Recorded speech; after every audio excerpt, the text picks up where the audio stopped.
Sir. Okay. Subscript operator कुठला आहे याच्यामधला? हे जे square bracket आहेत ना, हे सबस्क्रिप्ट ऑपरेटर हो. आहे. ओके. आणि हा जो जीरो है, ये जो जीरो है ना, इसको हम कहते हैं इंडेक्स. ओके. अभी मैंने थोड़ी देर पहले जो समझाया वो वापस रिपीट करता हूँ. ये जो बात है, ये जो मैं अभी समझा रहा हूँ, ये थोड़ा सा कॉम्प्लेक्स पार्ट है. अगर आपको समझ में आता है तो ठीक, नहीं तो you can skip it and just you can keep in mind that index is always start from zero. Okay. अभी ये सबस्क्रिप्ट ऑपरेटर जब हम यूज करते हैं, जैसे ये मैंने बोल दिया P, और इसका जो सबस्क्रिप्ट ऑपरेटर के अंदर हम इंडेक्स यूज करते हैं, तो ये सबस्क्रिप्ट ऑपरेटर क्या काम करता है और ये जीरो क्यों लिखते हैं हम पहले एलिमेंट को, ये मैं बताता हूँ.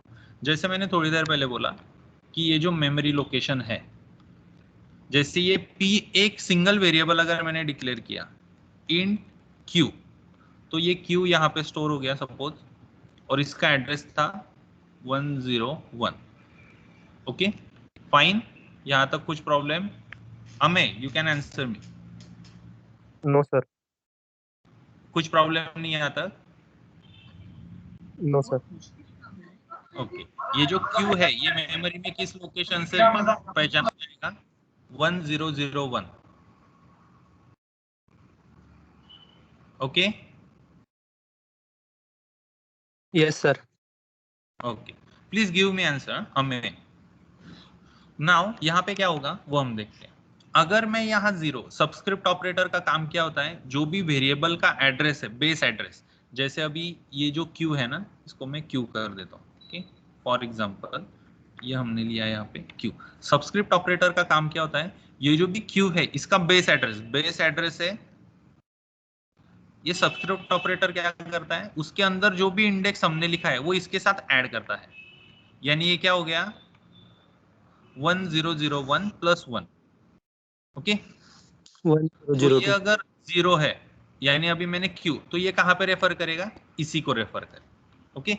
अगर ये 1 से स्टार्ट होता था सपोज, ठीक से समझो, अगर इंडेक्स 1 से स्टार्ट होता था तो क्या हो जाता था, अभी मैंने जीरो दिया था फर्स्ट टाइम, अभी ये कहां से स्टार्ट होते, सपोज हम ऐसे कंसीडर केस करते हैं कि सी लैंग्वेज जिसने भी बनाई है उसने 1 लिखा, तो क्या हो जाता था, ये 1001 प्लस 1, तो ये किसको रेफर करता था, इसको रेफर करता था. उसने रेफर किसको करना चाहिए, इसको. That's why whenever the index starts, it starts from zero.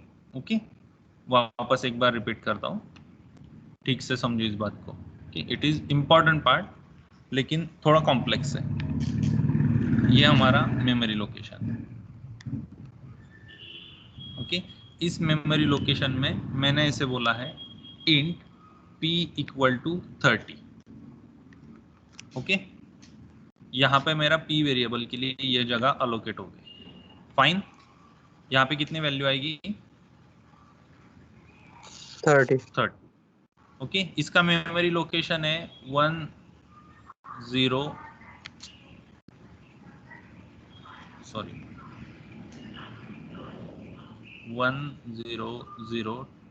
इसका मेमोरी लोकेशन.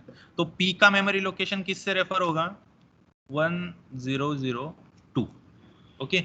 लेकिन हम प्रोग्राम में क्या यूज करते हैं, ओनली P. तो मुझे P की वैल्यू प्रिंट करनी है, इसकी वैल्यू प्रिंट करनी है, 30 वैल्यू प्रिंट करनी, तो मैं क्या लिखूंगा, प्रिंट है %d, क्या लिखेंगे, P. Okay. Yes sir. Amen, you can reply me. Okay. और बाकी लोगों को भी सेशन ओपन है, किसी को कुछ क्वेश्चन पूछना है तो आप पूछ सकते हो, आंसर भी दे सकते हो. Now in the case if I create int q of 2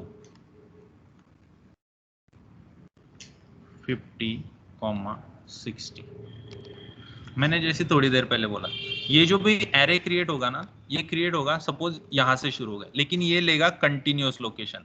array में कभी भी अलोकेट होती है तो वो कंटिन्यूअस लोकेशन हो. 2 एलिमेंट है तो वो यहां से अगर स्टार्ट करता है 102, 103, 4, 5, 6, 7, 8, 9, यहां से अगर स्टार्ट होता है 1009. ओके. तो वो कंटिन्यूअस दो लोकेशन लेगा 1009 एंड 1010। ओके, अभी बात क्या होती है, अगर ये इंडेक्स 0 से स्टार्ट ना होता, 0 और 1 से, अभी 0 और 1 किया, तो 50 को मुझे एसेस करना है, तो मैं ऐसे लिखता हूं Q ऑफ 0। तो ये Q ऑफ 0 क्यों लिखता है वो मैं अभी बताता हूं। Q का बेस एड्रेस क्या है 1009। ओके, सबस्क्रिप्ट ऑपरेटर का काम क्या है, उसके अंदर जो भी इंडेक्स लिखा है उसको ऐड करो। क्या ऐड किया 0, ये टोटल एड्रेस क्या बन गया 1009। इसलिए वो किसको रेफर करेगा, ये जो एलिमेंट है ये इसको रेफर करेगा। और गलती से, यानी अगर उन्होंने जिन्होंने ये सी डेवलप किया है उन्होंने इसको ऐसे लिया होता, आगे का लिख लेते पहले, सपोज अभी मुझे इसको रेफर करना है सेकंड एलिमेंट को, तो मैं क्या लिखूंगा, what I will write Q of 1. Q of 1। तो यहाँ पे क्या आ जाएगा 1, 1009 प्लस 1 कितना हो गया ये 1010. 1010। ये किसको रेफर करेगा, इसको रेफर करेगा। बराबर रेफर हो रहा है या नहीं, गलत हो रहा है, बराबर हो रहा है सर। बराबर हो रहा है। सपोज हम ऐसी केस कंसीडर करते हैं कि इन्होंने 0 और 1 ना लेते हुए है, यहाँ पे लिए होते 1 एंड 2, बराबर है, जो है नहीं। हम ऐसे सोचते कि ऐसे 1 और 2 क्यों नहीं लिए उन्होंने, तो अभी इस केस में हम देखते Q ऑफ 1 अगर बोलते थे तो Q ऑफ 1 ये जो एलिमेंट है ये किसको रेफर करता था, इसको रेफर करता था, यानी किसको रेफर करता था गलती से 60 को, उसको उसने रेफर किसको करना चाहिए, इसको रेफर करना चाहिए 50, लेकिन रेफर किसको हो रहा है 60 को। ओके, क्योंकि वो बेस एड्रेस के साथ सबस्क्रिप्ट ऑपरेटर ऐड कर देते हैं। So that is the use of subscript operator and why the index is start from 0। This all is the reason why subscript operator is used and why your index starts from 0। समझ में आया 0 से क्यों start होता है, क्योंकि वो क्या करता है सबस्क्रिप्ट ऑपरेटर के साथ मिलके वो जो 0 है या जो भी इंडेक्स होगा वो क्या करता है बेस एड्रेस के अंदर या बेस एड्रेस के साथ उसको क्या कर देता है अटैच कर देता है। Is it okay? Yes sir. Okay.